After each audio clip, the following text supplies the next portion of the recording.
está, señora, señor? Contentísimo de estar nuevamente junto a usted aquí en una mesa para debatir ideas, contenidos, valores. Como siempre en cada programa, sea protagonista a través de las redes sociales, Facebook, Twitter, literalmente en WhatsApp, que nos llena cada fin de semana, aquí en UCB Televisión a las 17 horas y también por BTR, también el día domingo, donde se repite este programa. Hoy vamos a hablar de la solidaridad y la pregunta para usted, que le encanta participar en nuestro programa, es ¿qué le falta a Chile para ser más solidario? Debata con nosotros aquí durante 60 minutos. Carolina Gutiérrez. He regresado. Ha regresado en Gloria y No he Majestad. regresado con el bronceado de Mario, pero he regresado. No, es que usted estuvo en Europa. En cambio, Mario Chilin. ¿Ah? Oye, chicos, estuve ahí en La Habana. Muchas gracias, Agustín. Nos complace tener en conciencia de valores, particularmente en este tema de la solidaridad, al presidente ejecutivo de América Solidaria, don Benito Baranda. Hola, Agustín, gracias. Un Hace agrado tiempo que estar no acá. nos veíamos, No, hace mucho tiempo, pero he venido otra vez. Sí. Y un señor que siempre genera la polémica por Twitter y por otras redes sociales. Le encantan las redes sociales este señor, amigo de la casa también, don Roberto Fantuzzi. Gracias, Agustín, por la invitación. Pero no provoco tanto lío a través de las redes. No, a tanto. usted le gusta generar polémica. Benito Baranda, ¿cómo ves el clima de Chile? Han pasado muchísimas cosas entre el 2015, hartas, que venían ya a finales del 2014, un clima raro, de mucha desconfianza, donde la gente ya está desconfiando de todo, quizás hasta incluso del vecino. ¿Cómo lo ves tú? Bueno, yo creo que estamos viviendo un momento de crisis que es una profunda transformación donde las personas podemos cuestionar a las instituciones tradicionales, podemos cuestionar a los tres quizás organismos que tenían mayor cantidad de poder, que era el Estado, la Iglesia y el empresariado, ¿ya? Y como todos fracasamos en la vida, nosotros tenemos grandes fracasos, se han descubierto grandes fracasos, fraudes, los grandes daños que han provocado estas instituciones, que siempre lo han hecho, pero hoy día a través de las redes y a través también del conocimiento de las personas con mayor formación, bueno, muchos de estos lugares han sido desnudados y nos han demostrado que no tenían la santidad, ¿no es cierto?, que pregonaban y que son humanos como todos nosotros, ¿ya? Y que cometen los mismos errores, y eso le ha ido dando mayor poder a la gente también, que esta es una palabra que a algunas personas no les agrada mucho, pero yo creo que es un proceso en el cual también las personas nos vamos haciendo más responsables de lo que vamos construyendo. Y estamos en un yo diría como en un paso intermedio muy tenso de esta transformación, pero creo que vamos por buen camino. Además, hemos iniciado un proceso también de institucionalización de parte de la solidaridad que antes era espontánea. Tú armabas un colegio porque eras bueno, ¿no es cierto?, y lo hacías. Hoy día no. El colegio lo tiene que proveer al Estado, tiene que proveer los recursos para que eso ocurra, y tiene que ser algo que sea para todos los niños, independientemente de su condición social. Y eso lo hicieron los países de Europa del Norte, que muchos lo elogian y lo aplauden, algunos se quieren ir a vivir para allá, ¿no es cierto?, porque dicen que son mejores que los nuestros.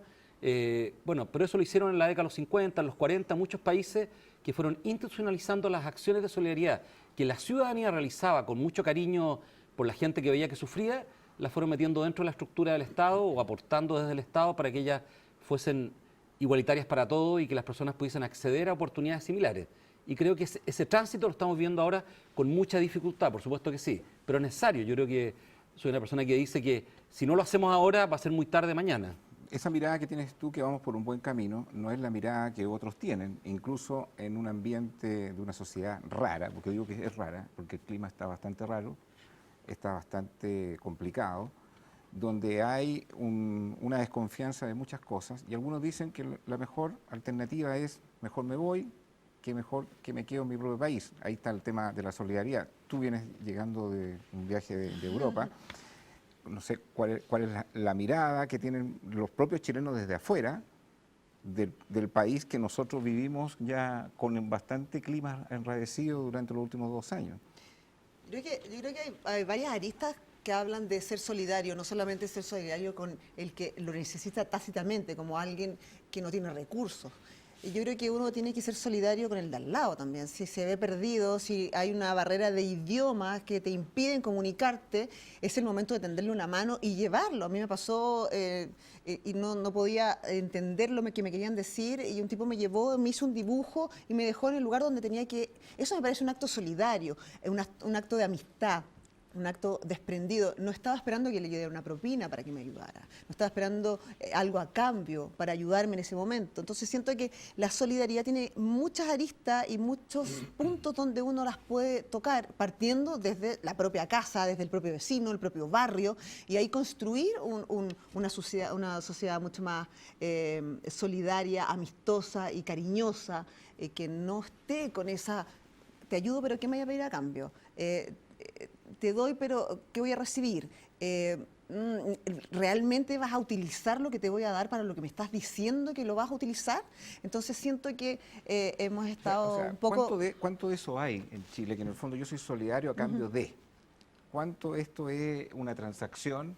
¿O verdaderamente hay una genuidad en el principio del dar, en el ser solidario Es con la la discusión necesidad del otro? eterna que se ha creado con la responsabilidad social de la empresa. Claro. Hay empresas que lo realizan porque creen que van a tener un beneficio a través de la publicidad que se está haciendo. No cabe ninguna duda. Lo ideal es que la mano derecha no sepa lo que está dando la izquierda. Eso es lo mejor que puede suceder. Pero fíjate que a mí me llamaba mucho la atención porque el chileno somos terriblemente negativos. Yo digo, este país es solidario, no tenemos tantos niveles de desconfianza, porque si fuéramos tan desconfiados no podría salir de la casa, porque uno dudaría de su propia señora, ¿verdad? Entonces yo veo a todos saliendo de la casa todas las mañanas, etcétera, etcétera. Diga, O sea, no pueden mentir tanto las encuestas. oye, si, Es un termómetro, absolutamente es un real. termómetro de un momento histórico que estamos viviendo y que se ha creado un clima. Fíjate que a mí me ha llamado la atención particularmente, y lo voy a decir, nosotros con Benito participamos en una cuestión que se llama Consejo de Observadores. Y vamos a las reuniones y de repente leo el diario y no es nada lo que se dijo en la reunión. Seguro. Entonces alguien está bombardeando el objeto de que esta cuestión no funcione en ese sentido. Tú fuiste el argumento que es interpretación periodística, dice el argumento cuando nos quejamos. Pero además, Digo, ¿cómo interpretación periodística? Además, Oye, la pero si encuesta no es eso. una pequeña muestra, no es el universo entero, es como Una muestra, es una claro, pequeña muestra estamos- que te orienta hacia una tendencia, pero no es totalitaria. Hay Entonces un tampoco podemos ejemplo y no hemos generalizar. bien bueno contaminado, que cuando salió la ley 20.500, que es la conformación de organizaciones en Chile, se aumentaron fuertemente las organizaciones de la sociedad civil. Y eso es construcción de confianza. Y no solo eso, nunca en la historia de Chile había habido tantas organizaciones creadas por jóvenes al servicio de los demás. Y eso también es una demostración de confianza.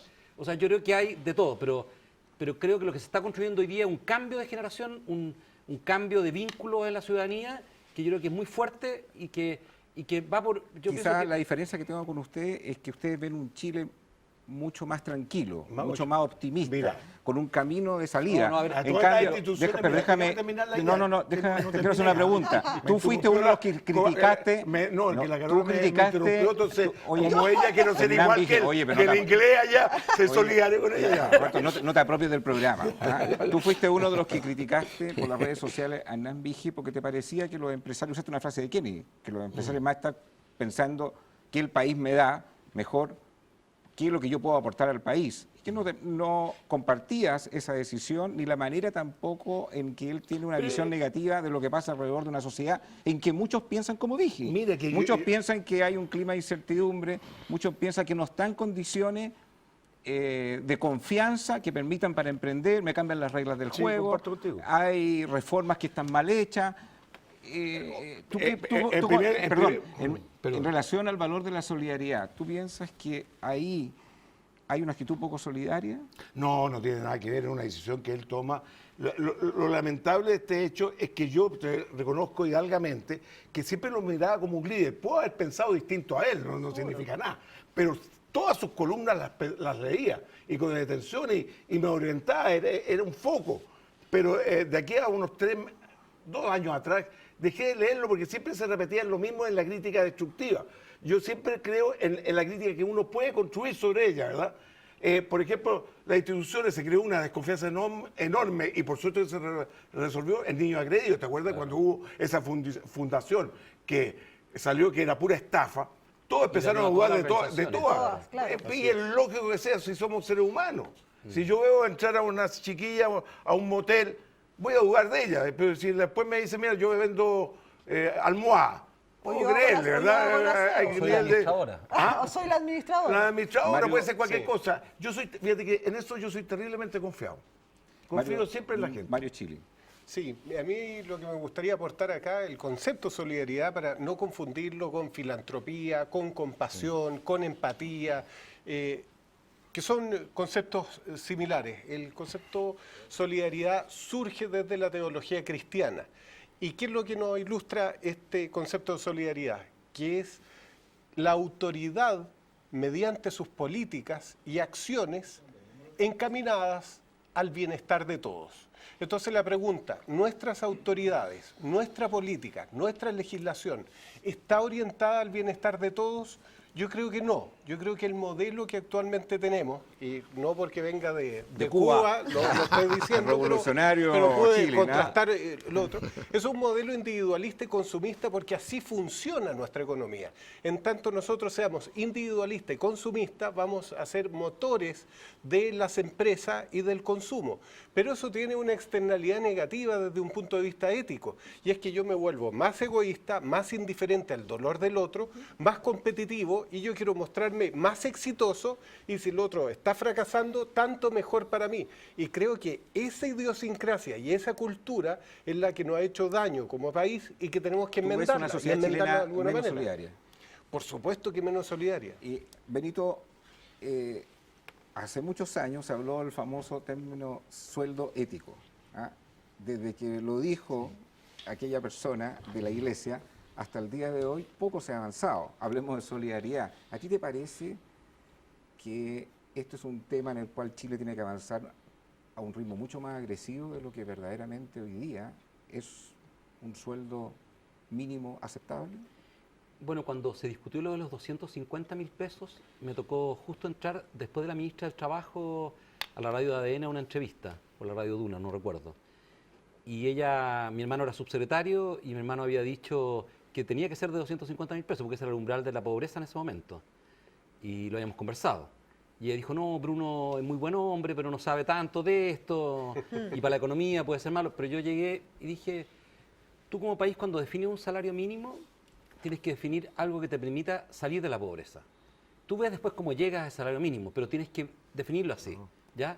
Tienes que decir, si la persona trabaja todo el mes, y si esa persona está contratada, no trabaja por su cuenta, no es que venda en la calle, sino que está contratada, su salario al final del mes le tiene que implicar salir de la pobreza. Don Miguel Torres, cuando llegó a Chile, nos comentaba a nosotros y al padre Agustín Moreira, que era capellán del hogar, y a mí cuando era director social, lo visitamos, y nos comentó que cuando él llegó a Chile, preguntó cuánto se le pagaba a un operario agrícola en Curicó.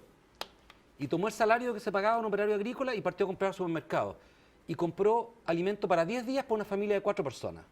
Entonces dijo, yo no puedo pagar esto. Y pagó 3 o 4 veces más, no me recuerdo cuánto nos dijo, pero pagó más. Y yo creo que no hay que hablar de salario ético tanto, sino que yo creo que hay que hablar de salario justo. ¿Qué es lo justo? ¿Quiere un salario justo para Un salario los tiempos que justo, estamos viviendo hoy día, a tu juicio? el umbral de la pobreza en Chile para una familia de 4 personas son 400.000 pesos líquido, ¿ya? Y la gente dice que no tenemos la plata. O sea, la tenemos, por supuesto que la tenemos. ¿Cuál es la diferencia entre el salario mínimo chileno? Perdón, hay empresas pyme que no podrían sobrevivir con ese salario. Bueno, pero es con ese porque, sueldo porque a mínimo. las pymes que son de la cadena productiva de la no pyme, de la mayor, le pagan una miseria a la mayor, po. Si hay que ver la cadena.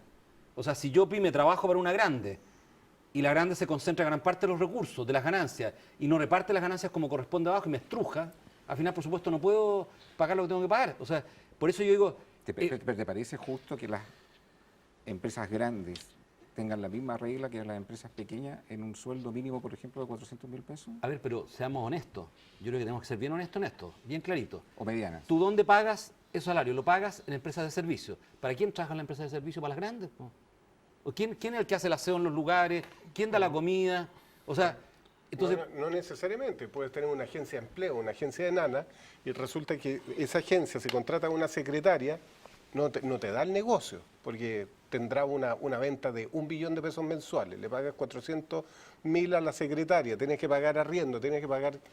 Te quedaste sin nada. Oye, pero ese concepto Entonces, es de la época de la esclavitud, que había actividades que sobrevivían gracias a ellos, porque tenía Sí, la yo mano... encuentro claro, no. No. Entonces no yo puedes comparto. contratar. Mira, típico en Chile el asunto de la subcontratación.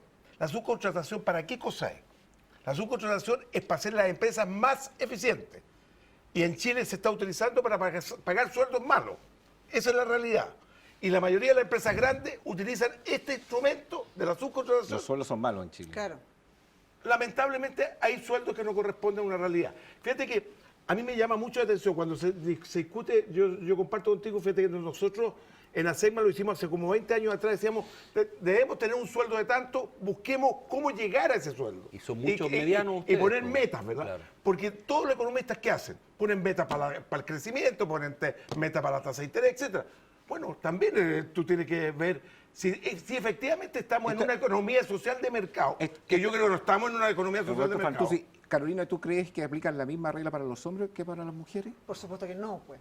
Lo hemos discutido tantas veces en este panel. La diferencia entre el trabajo de una mujer y de un hombre en un mismo cargo son abismantes. Una gerente mujer nunca va a ganar lo mismo que un gerente hombre. Y yo todavía no me explico por qué Yo te existe explico, ¿te esa... puedo explicar? Explícame, por favor.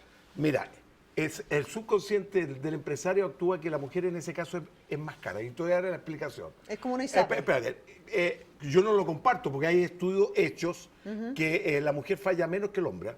En la pirámide, en la pirámide un señor que barre, tú lo puedes cambiar de un día para otro. Una chiquilla que barre y queda esperando guagua la cambia de un día para otro, pues no necesitas capacitar absolutamente a nadie. Cuando tú eres gerente general, en una empresa no puedes quedar sin gerente general. Entonces tendrías teóricamente contratar a otra persona por 8 meses, 9 meses, ¿verdad? Aproximadamente una cosa y otra. Y eso no da, eso sí que no da, porque si yo contrato a una persona para echarla, porque si contrato a una persona por 9 meses, tengo que capacitarla para entrenarla, porque nunca sabe todo. Y su finalidad al final es echarla. Entonces, en el subconsciente del mundo empresarial dice, bueno, yo le voy a pagar menos porque me va a salir más cara. O sea, es como... Déjame explicarte. Sí. En una empresa muy grande se hizo el estudio, ¿ah?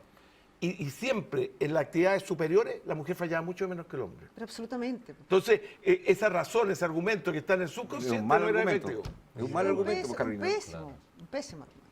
Pero además yo creo que tenemos que concentrarnos en Pero las ¿cómo lo harías pymes, tú ¿ah? para reemplazarlo? ¿Cómo lo haría yo para reemplazar A la la gerente gerenta? general. Pero si Por fallan uno, mal por- los hombres, pero ¿cómo lo sí. hacen? No, pero te digo, No, en pero el si caso falla- no, mira, no. tú te acabas de digo- decir que fallan mal los hombres. No, si te estoy diciendo Te porque salió el es subconsciente. el no. Pero que lo conteste la Carolina, Claro, que lo lo conteste la Carolina. ¿no? sí, Claro, po. obvio. Ya, pero Bueno, ¿cómo lo harías? Lo reemplazas por otro y le dices que es un reemplazo. Porque se va a ir al octavo mes. Pero y vuelve tu empleado original. No, porque tú cuando desempeñas un cargo de ese nivel necesitas atributos distintos. Pero Roberto, ese cargo u otro cargo va a tener que siempre ser No, porque reemplazado te en pongo algún de otro. nuevo. Hay un solo cargo que la mujer gana más que el hombre. ¿Tú sabes cuál es? No. El manejo de micros escolares. No sé, no tenemos- hay razones de por qué. Ya, pues, Fantuzzi. Pero, Carolina, tú Pongámonos serios. verdaderamente, No, sí, verdad. verdaderamente, El único cargo de la tú mujer gana más que el sentiste que en hombre. el ejercicio de tu profesión, en el canal donde trabajaste, los años en los cuales desempeñaste una función, ¿ganabas menos por el solo hecho de ser mujer? No creo que haya ganado menos por el solo hecho de ser mujer, pero sí debo reconocer que éramos mucho menos mujeres en comparación a la planta de hombres. ¿Por qué? Justamente por estos problemas. Porque uno dice, oye, pero tenemos que fomentar la familia, tenemos que fomentar el matrimonio, tenemos que fomentar... ¿Y dónde está? O sea, yo agradezco que hoy día el postnatal sea de 6 meses y no de 3 meses como era antes, y que no tengamos que salir cuando trabajábamos freelance. Yo boleteaba cuando estuve embarazada de mi primer hijo y tuve que salir de vuelta a mi trabajo a las 2 semanas porque si no me iba a quedar sin sueldo. Entonces, de verdad que encuentro que tenemos un doble discurso en el tema de que fomentemos el trabajo, fomentemos la igualdad, fomentemos la familia, y dónde está la posibilidad o el pavimento de ese camino para que podamos hacerlo. Pero eso- un Benito, abuso ¿qué ya. nos falta, sobre Sí, claro. todo Sí, con la claro, integración no, de la mujer en oportunidades, en educación, en crecimiento, comparativamente con los hombres de la sociedad chilena? Bueno, yo creo que hay un cambio fuerte que ya viene en la base de la sociedad, que las personas a lo mejor no se han dado cuenta todavía, es la cantidad de mujeres que ya accedieron a la educación superior. Y eso va a ejercer una presión muy fuerte sobre el sistema, y ya está ocurriendo. Yo creo que esa presión viene muy fuerte. Y lo otro que tú, al universalizar la educación preescolar, lo que estás criando, ¿no es cierto?, son hombres y mujeres juntos desde guaguita, de muy pequeñito. Y esos jardines infantiles van a modificar las relaciones que se establecen entre hombre y mujer. No hay tareas para mujeres ni tareas para hombres. Y se pueden complementar, ¿no es cierto?, en tareas comunes y las pueden tomar. Yo creo que ese cambio el que va a provocar cambio de vida, porque esto que estamos hablando, ¿no es cierto?, es una barrera cultural, no una barrera de capacidades. Ya entendámoslo así, tampoco una barrera que uno podría decir legal, no, porque lo que decimos el pre y postnatal, la verdad es que es un pelo a la cola. Nosotros hemos trabajado en América Solidaria con un montón de mujeres súper eficientes, salieron sus pre y postnatal. En Perú tenemos una ejecutiva que es espectacular, lleva 3 años y ha salido ya 2 veces con pre y postnatal, pues no, y sigue funcionando bien. No es un tema y que es una persona subrogante y queda a cargo de la organización. Y yo creo que esta presión ya está viniendo, uno la está sintiendo cuando postulan a los cargos. Y yo creo que, bueno, que es necesario que, por ejemplo, en los directorios chilenos se exija un porcentaje mayor de mujeres, que efectivamente cuando se asumen los cargos públicos se exija una mayor cantidad de mujeres. Muchos hombres dicen es que hay que tenerlos por mérito, competencia. Mentira, una mentira, pero porte un buque, porque hay un montón de mujeres que tienen mucho más méritos que los hombres que están en los cargos, lo harían mucho mejor como directoras de empresas. O sea, nos ayudarían inclusive a humanizar mucho más los sistemas de producción, pondrían el acento en los temas más frágiles de la vida también de los trabajadores, de las trabajadoras. Y yo creo que, bueno, ese cambio yo tengo la esperanza que ya vaya ocurriendo, porque hoy día en la educación superior tenemos casi par, ¿no es cierto? Quizá un poquito más de mujeres que hombres. Mario Chilin era un poco crítico, bastante crítico del modelo actual. Nosotros queremos apuntar a una sociedad más desarrollada. Sin embargo, Benito, Mario, nos estamos llenando de farmacias populares. La gente ya no quiere comprar productos de las grandes empresas porque siente que son empresas que han abusado de los consumidores. Entonces, el discurso filosófico parece súper lindo, pero para salir del modelo donde estamos y que sea mucho más solidario. Pero en eso no va a haber un cambio. Yo creo que lo que está haciendo toda esta iniciativa, ¿no?, que están surgiendo, está ejerciendo una presión sobre el mercado.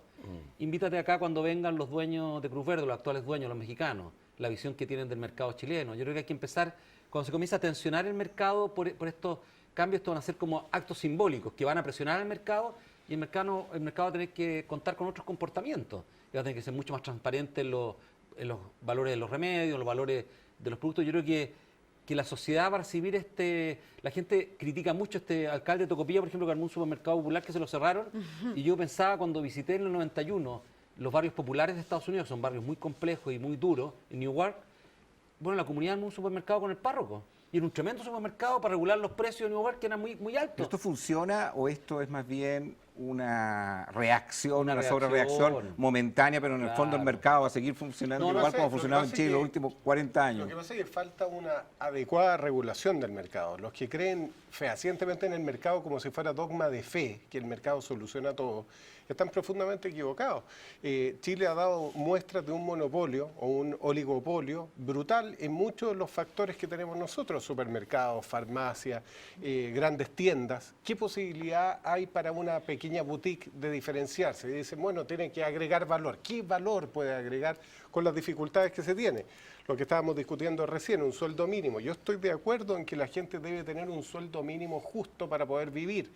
Pero si pensamos en que hay mucho más pymes que generan el 90%, más del 90% de los trabajos de las personas, ¿de qué manera pueden sustentarse con un sueldo que no le va a alcanzar? La señora La Liebre, si contrata o subcontrata a una persona, no le puede pagar 400 lucas. Una pequeña boutique en los 2 Caracoles de Providencia, a lo mejor no le da para pagar eso como sueldo. Lo que sí necesitamos es expandir la empresa, capacitar a los chilenos para que tengan mucha posibilidad de ser empresarios y estimular la economía en ese sentido. Pero no sé si los grandes nos van a permitir eso, porque Chile finalmente está un poquito atrapado por este oligopolio. Comparto cero con lo último, pero me gustaría agregar algo, una estadística que es súper importante. En Estados Unidos, en las empresas que tienen directores mujeres, está calculado un 10% más de rentabilidad, fíjate, porque le da una visión distinta a la empresa. Un clima distinto. Fíjate que yo puse un Twitter sobre el Banco Central. ¿Cómo en Chile no hay una mujer que fuera en el consejo?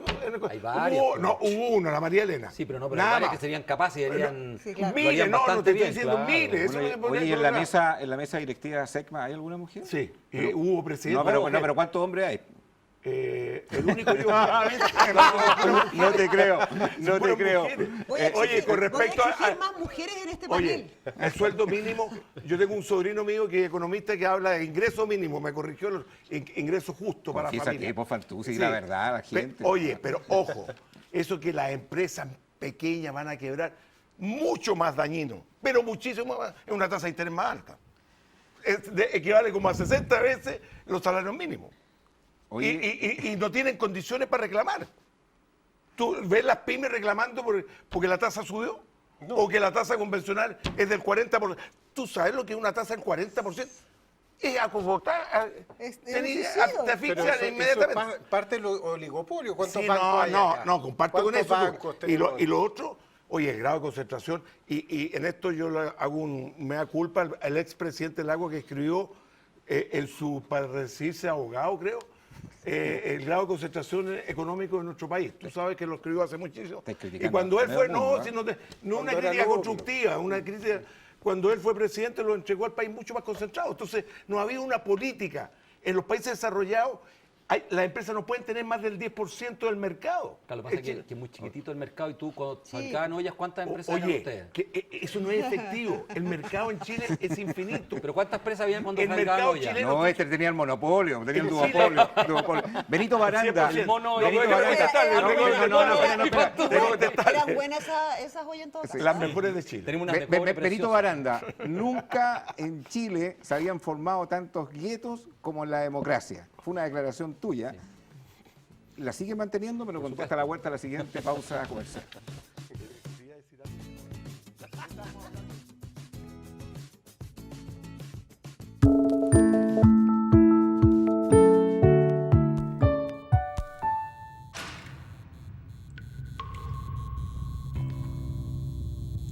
En los momentos más difíciles, cuando vemos todo negro y perdemos las esperanzas, se abre una línea directa.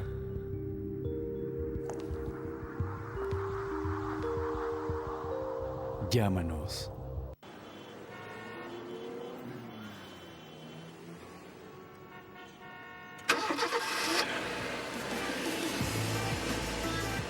Me gusta conducir con calidad y estilo. Busqué en muchos lados y Dunamis es el mejor rentacar. No solo los mejores autos, también 20% más económicos que la competencia. Soy Daniel Fuensalida. Yo uso Dunamis Rentacar. www.dunamis.cl. Todos tenemos un propósito en la vida. Defender el medio ambiente es mi propósito en la vida. Los derechos de la mujer los defiendo porque es mi propósito en la vida. Mi propósito en la vida es que todos tengamos mejor salud y mejor educación. Y yo defiendo la vida como sea. Ese es mi propósito.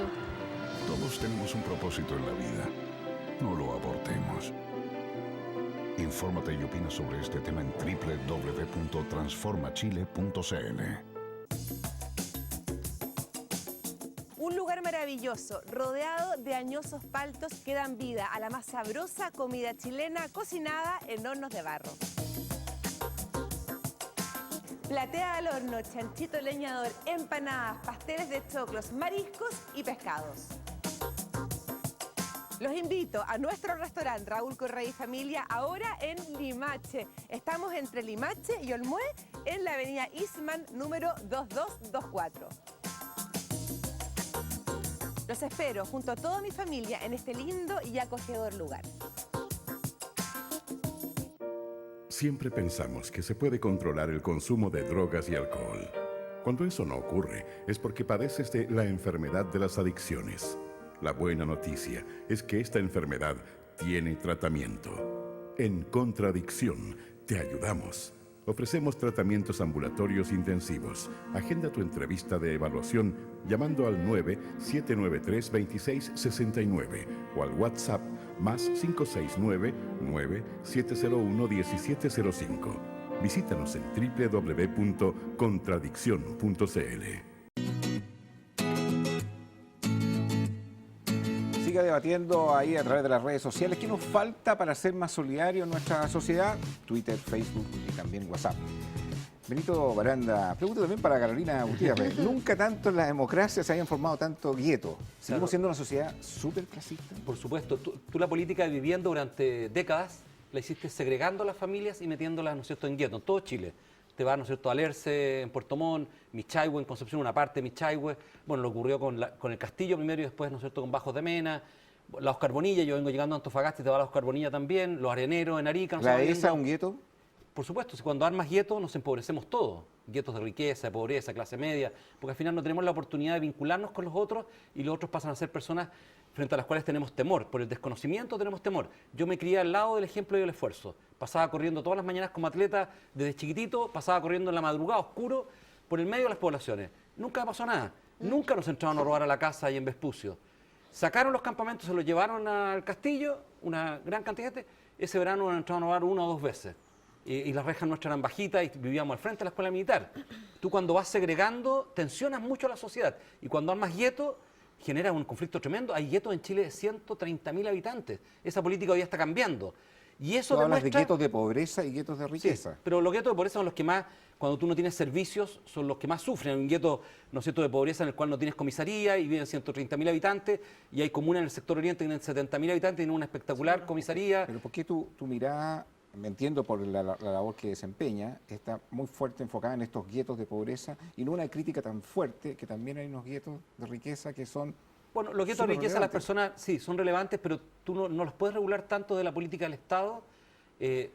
Y lo que tú sí puedes dominar desde la política del Estado es no segregar a los más pobres.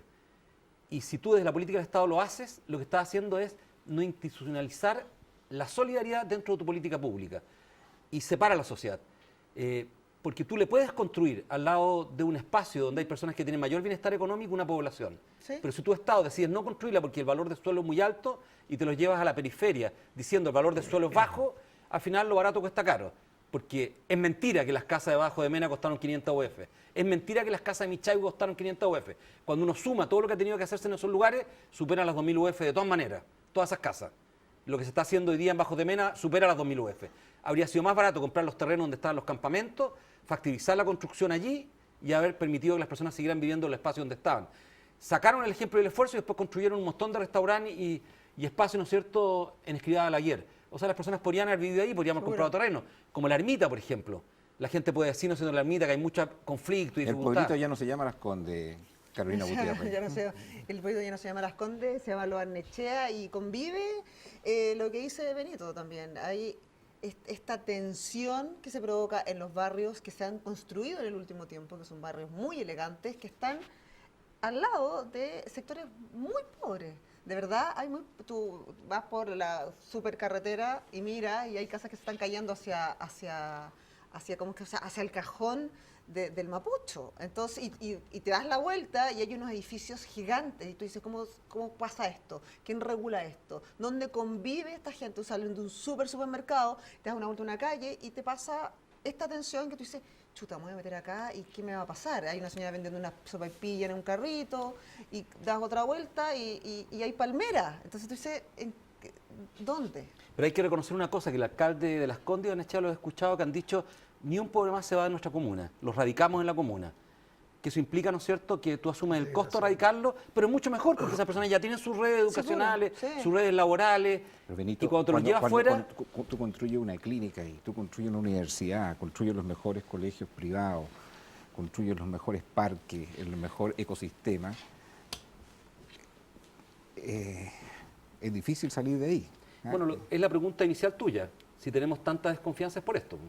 Tu política habitacional lo que hizo fue romper la convivencia social.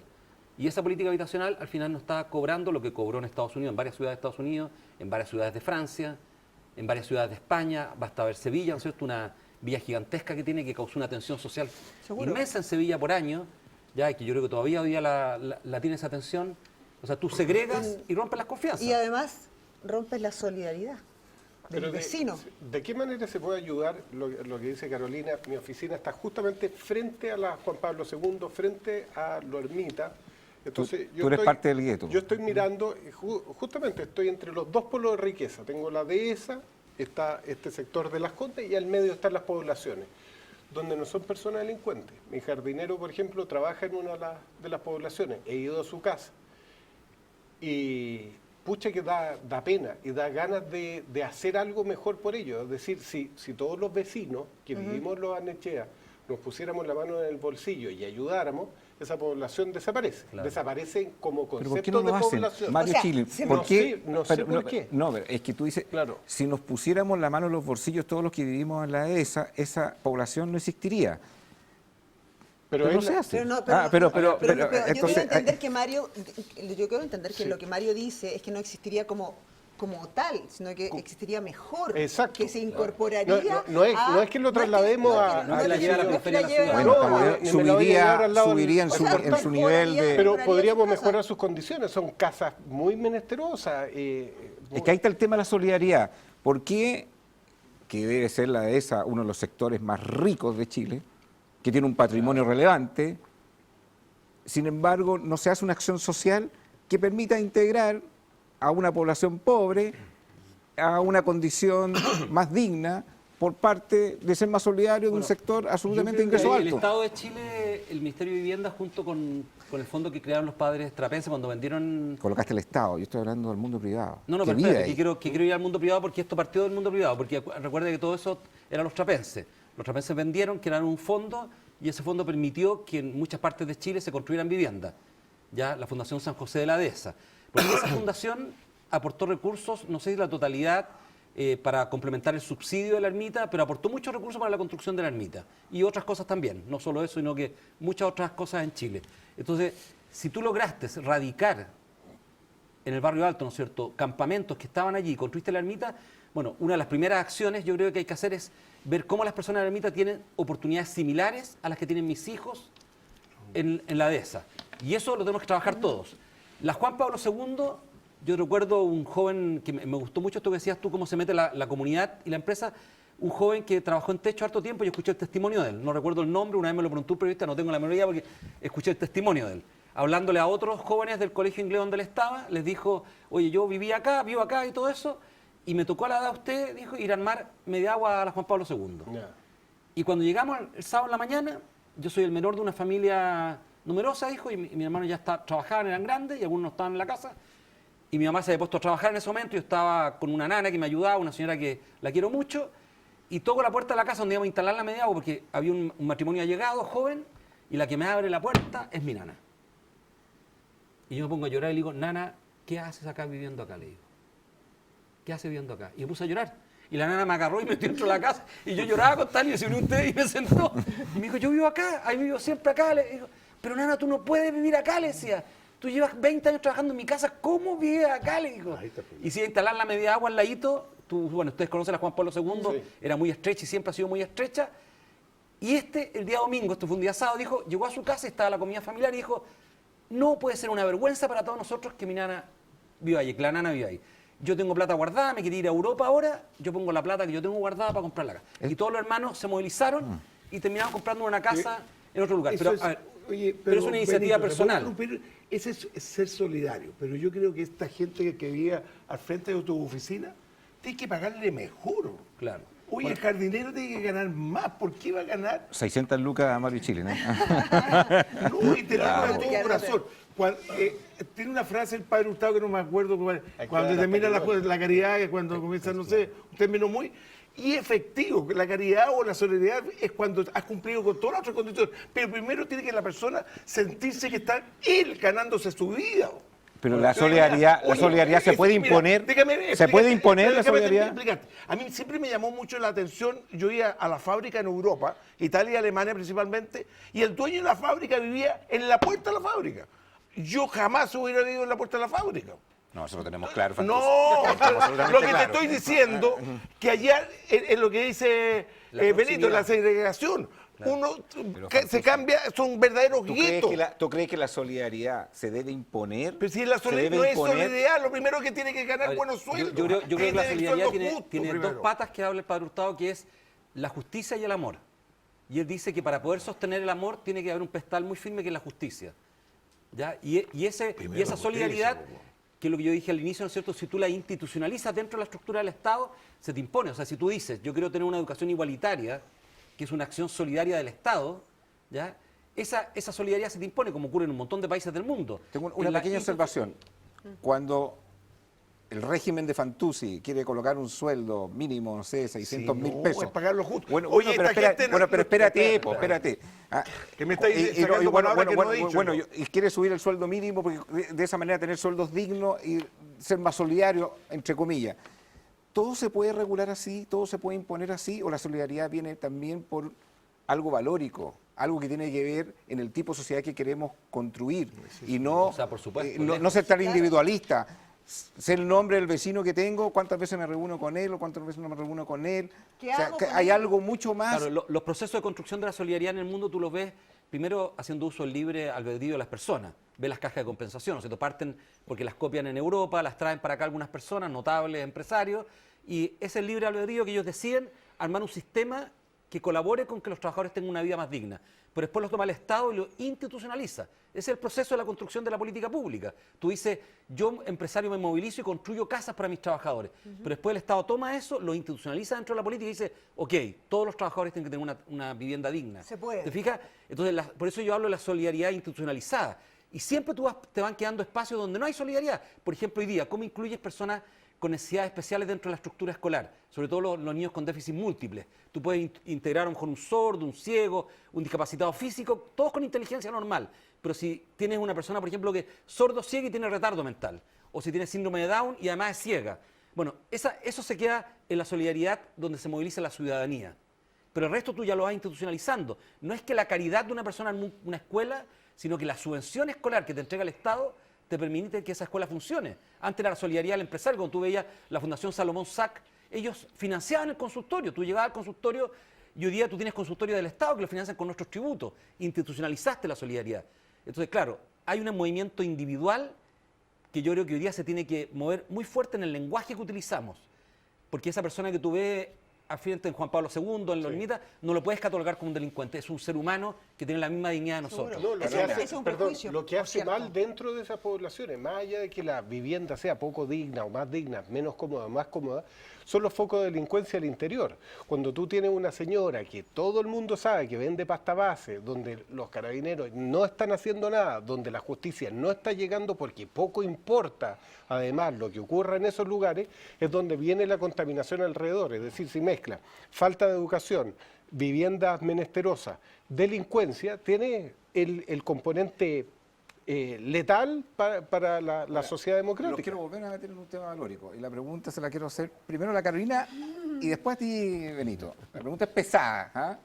¿Qué pega ha hecho mal la Iglesia en esta materia? La Iglesia como un actor relevante, como un actor que tiene que ser convocante en una sociedad de entendimiento, en una sociedad que tiene que también resolver temas de desigualdad, donde tiene que ser denunciante, donde tiene que juntar a todos los actores, oye, tratemos de arreglar un país más igualitario, más justo, más digno. Y te hago la pregunta a ti antes que a Benito, porque una persona que está con la mirada no tan metida dentro de la Iglesia, sino que desde afuera, que puede ser una mirada más crítica incluso, ¿cómo tú lo sientes? Yo siento que se ha quedado ahí, expectante, mirando, esperando ver qué pasa y no ha actuado.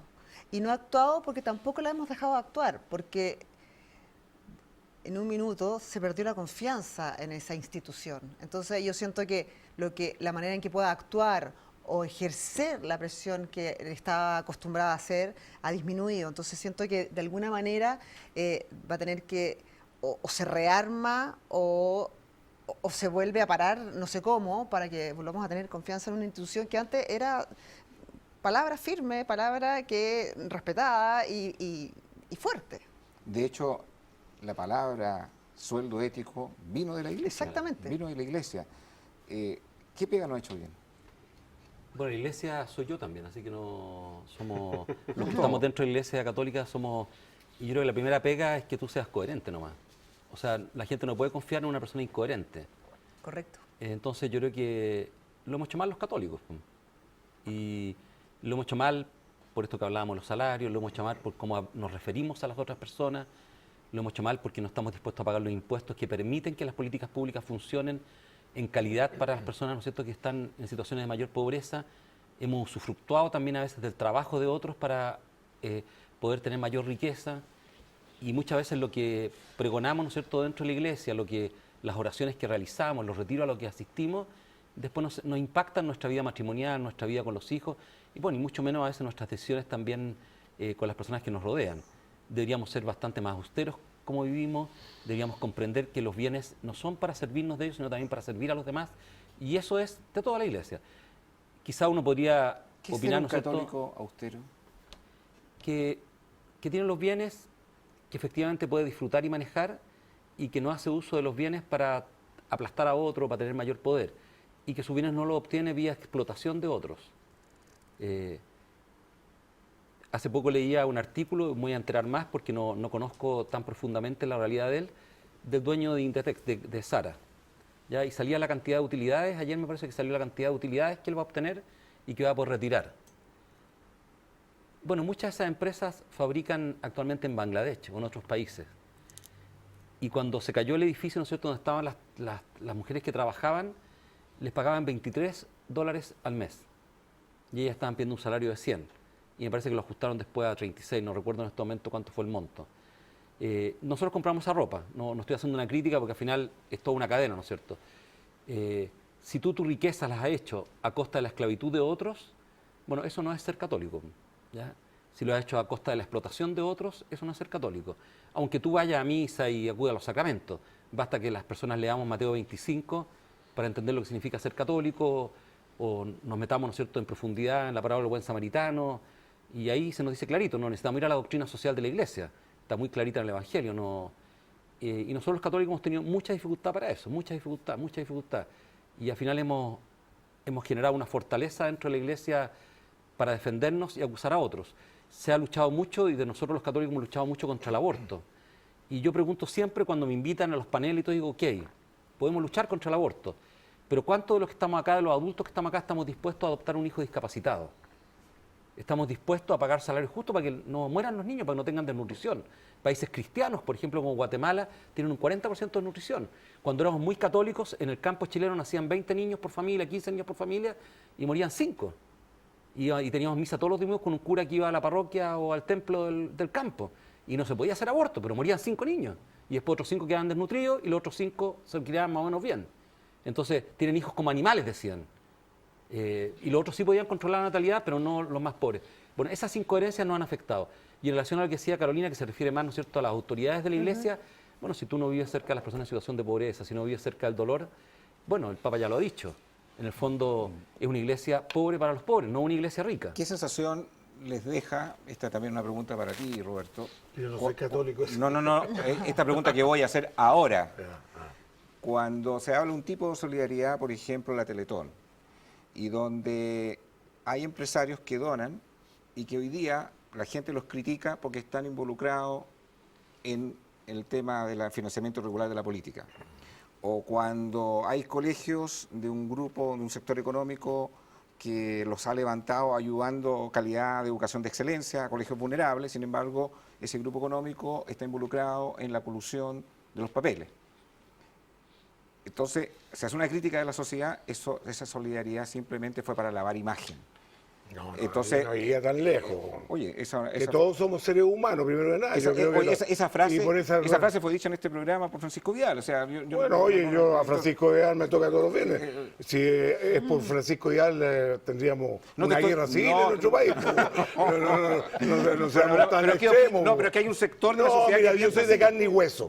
Toda esta gente ha cometido muchos errores y yo no comparto con los errores que ellos han cometido, pero que han hecho actos por naturaleza propia, porque los seres humanos somos solidarios, hay que despertarlo a veces, ¿verdad? A mí lo que me gustaría, y tú mencionaste la Teletón, y a Benito también seguramente comparte conmigo, a mí me gustaría mucho más una acción de los empresarios durante todo el año relacionada a dar trabajo a los discapacitados, para que la persona se sienta útil, porque la Teletón, ¿qué te hace? Te enseña a caminar haciendo una figura, pero la persona esa requiere ir a un lugar de trabajo que lo interprete como trabajador, como persona. Sí, claro. Si no, queda eternamente con el timbre de discapacitado. Oye, a mí me llama mucho la atención nosotros en Fantuzzi, que teníamos el 5%, en la olla del monopolio. El 5% del mercado. No, 95% del mercado. Oye, yo te aseguro,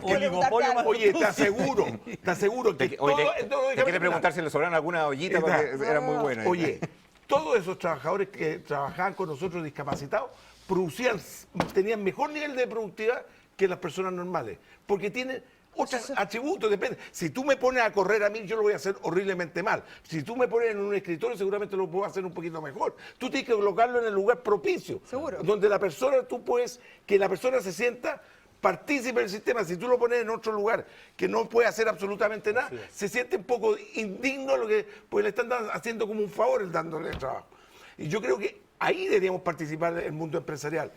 Y no solo ahí, la empresa tiene que ser espejo a la sociedad. Tenemos un problema hay un problema que es mucho más grave, el problema de los expresiarios en nuestro país, ¿verdad? Sí. Porque hay tantos presos y está saliendo tanta gente expresiaria, tenemos que darle una oportunidad. ¿Cómo este país que de alguna manera creo que por cápita tenemos el mayor segundo del mundo? El segundo del mundo. Después de Estados Date Unidos. cuenta, el chileno es malo por naturaleza. A mí lo que siempre me llama la atención, que yo creo que falló la política social de nuestro país. Uno va a las cárceles y a mí me llama la atención que son puros cabros pobres. La liberación de estos presos, ¿tú estás de acuerdo? Oye, fíjate que nosotros participamos en la cuestión de los observadores. Yo me equivoqué, yo no me acuerdo de haber votado. Que los facilitadores no podían ser expresiarios. ¿Por qué no? Sí que ya cumplieron con el deber con la sociedad. Si ya pagaron su deuda. Sí, lo que comenta es realmente bien sensible, porque cuando nosotros analizamos el fenómeno del delito y las personas que están privadas de libertad, tendemos a pensar que todos son ladrones o asaltantes. La verdad es que la gente puede estar presa por múltiples factores, no solo por eso, por lesiones, a veces por haberse metido en el tema de la droga. Hay mucha gente que por desesperación se metió en la droga a vender, pero no son personas malas per se, ni que podrían ser malos trabajadores. En tanto que la sociedad no les dé, y la empresa no les dé espacio a esos reos dentro de su empresa, van a seguir delinquiendo, porque lamentablemente nosotros los seres humanos tenemos que comer, tenemos que vestirnos. ¿Qué significa darle espacio? Porque hay gente que un empresario dice, bueno, esta persona está presa porque cometió un robo con asalto e intimidación.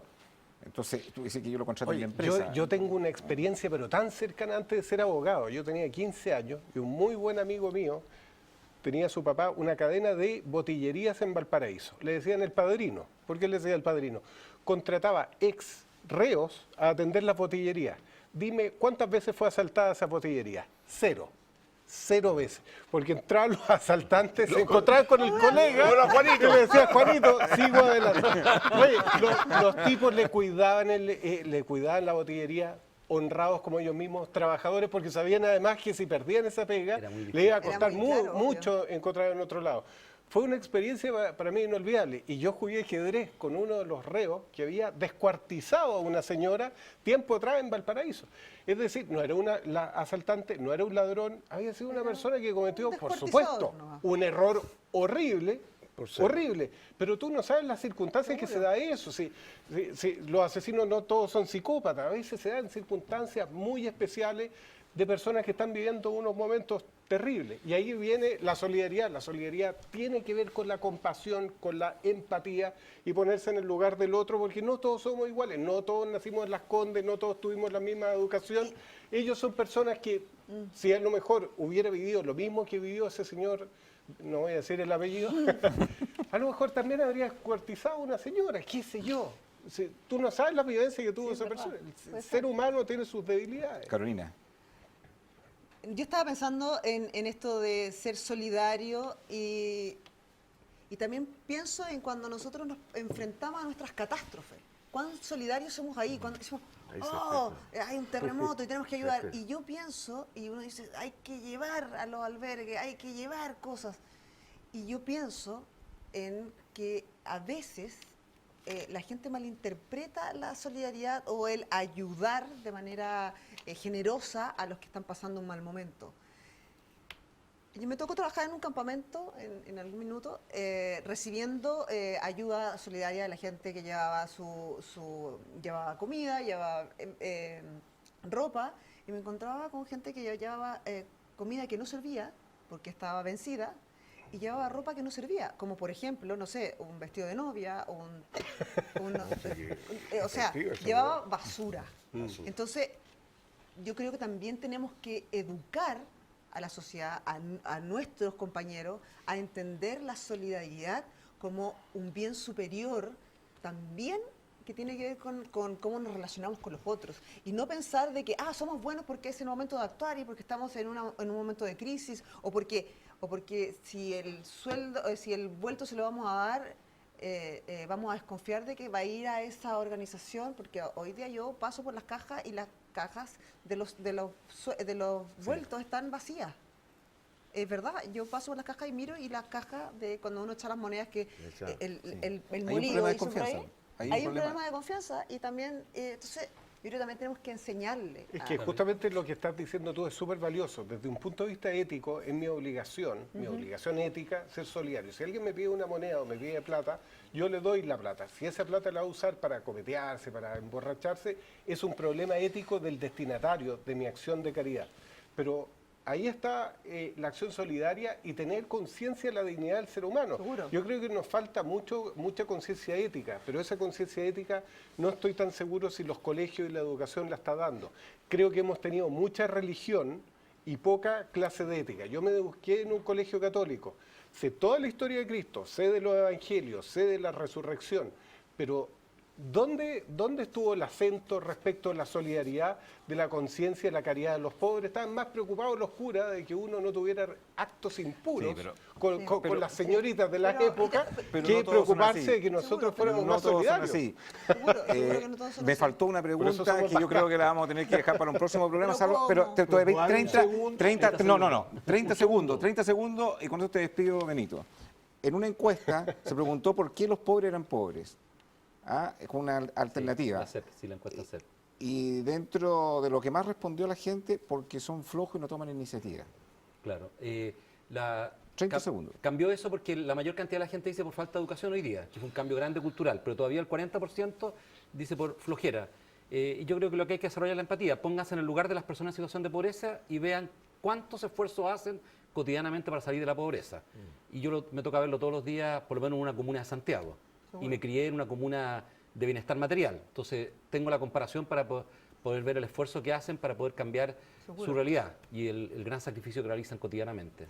Y la oportunidad que uno le puede dar a esa persona. Gracias por haber venido a Conciencia de Valores. Carolina Gutiérrez, Roberto Faltuzzi, se me acabó el segundo. Mario Chile, no me cuelga. Nos vemos en 7 días más. Siga debatiendo por redes sociales. Chao, chao.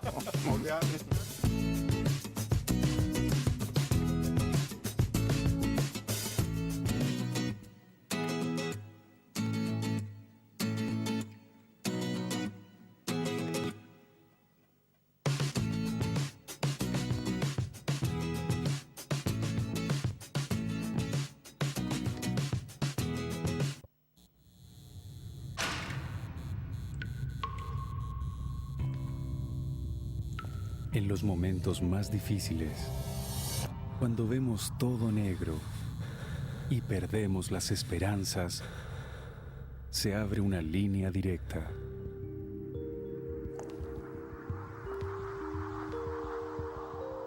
Llámanos.